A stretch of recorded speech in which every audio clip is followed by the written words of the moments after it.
For the past 7 years, I had been diagnosed with uterine fibroids. Let's talk about the fibroids to cancer pipeline, okay? If you haven't watched this woman's video, go ahead and watch this woman's video. What happened to her is so unfortunate. This woman had fibroids, okay? She was diagnosed with fibroids, and she had it for 7 years, was battling heavy bleeding, lots of pain. They told her in her 20s, at the age of, I think she said 26, that your only option is to get a hysterectomy, which is crazy. And of course, a woman that's 26 wouldn't want to just get rid of her. Nobody anyway wants to have a hysterectomy, but especially not a woman that's only 26 years old, who has not had children, okay? So they gave her that option, which should be illegal, but that's a whole other conversation, right? They gave her that option. She said no. So then they said, okay, well, the only thing we can do is help you manage it. And this is where the part where a lot of you guys can probably relate to this. A lot of you guys have probably been through it, and you don't even know that it's really what damage is doing to you. There's no way that you can manage fibroids with medications and with birth control. These things are putting more toxins in your body. And when you have fibroids, you're already dealing with a toxic load in your body. You're already dealing with, from your elimination pathways being backed up, to toxicity in the body, to the liver, not effectively getting rid of toxins like it's supposed to, right? You're already dealing with lots of toxins in the body, hormonal imbalances, a series of hormones being out of balance, and so much more. So now you introduce more toxins into the body. She said they put her on steroid shots, they put her on birth control. These are suppressing your own natural hormone and flooding your body with synthetic hormones. How can you not think that that's not gonna raise your risk of cancer? Okay? And I'm not talking to her, because a lot of people don't understand the concept of health, unfortunately, right? She was listening to her physicians, right? And they led her down this rabbit hole because that's what they do. So now they say that, okay, well, you were never diagnosed with fibroids, but you do have uterine cancer 7 years later, after putting her on all these medications and birth control and steroid shots.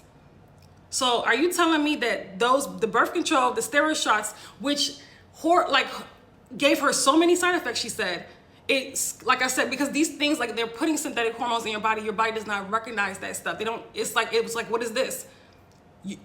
The progesterone and estrogen they're giving you can never be the same one as the natural one in your body. You guys have to get that through your mind. So they gave her all these drugs, all these medications, all these steroids and hormones. So literally, then 7 years later, she's diagnosed with uterine cancer. Now, according to the new OBGYN, which they're working under the same system, so, I mean, she claims that she was never diagnosed with fibroids. But here's the thing. If she was going through the heavy bleeding, if she was going through all of this stuff, right? Is it possible she could have had cancer the whole time? Absolutely.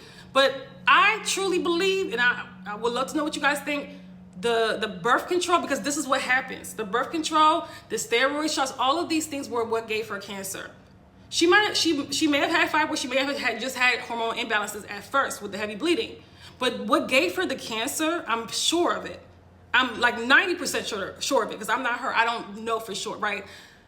Is like all of these steroids, because it severely impacted her hormones. So you guys have to understand, when you have these issues, do not take medications. You want to heal your body naturally, okay? This is the trick bag that they put you in.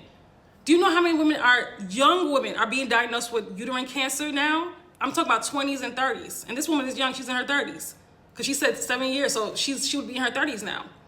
Do you know how many young women are being diagnosed with cancer? It's absolutely ridiculous.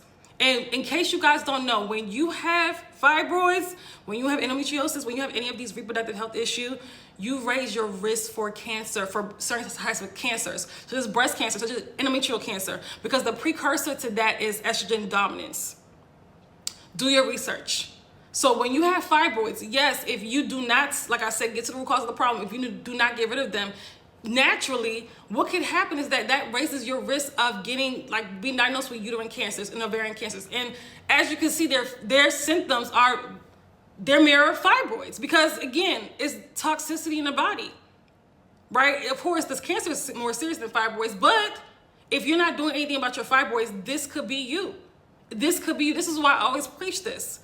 If you have fibroids, your risk for breast cancer, uterine cancer, ovarian cancer, these things go higher. Ask women that are dealing currently with these cancers. Ask them, What were they seeing before? What reproductive health issue did they deal with before? Where there was heavy bleeding, where there was fibroids, PCOS, endometriosis. I've never talked to somebody with one of these cancers that did not deal with any of these reproductive health issues first.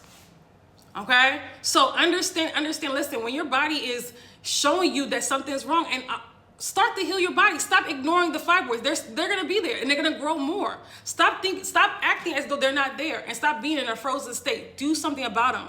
You wanna shrink and get rid of these fibroids. You can do it and restore your hormonal balance and stop putting yourself at risk for more serious issues.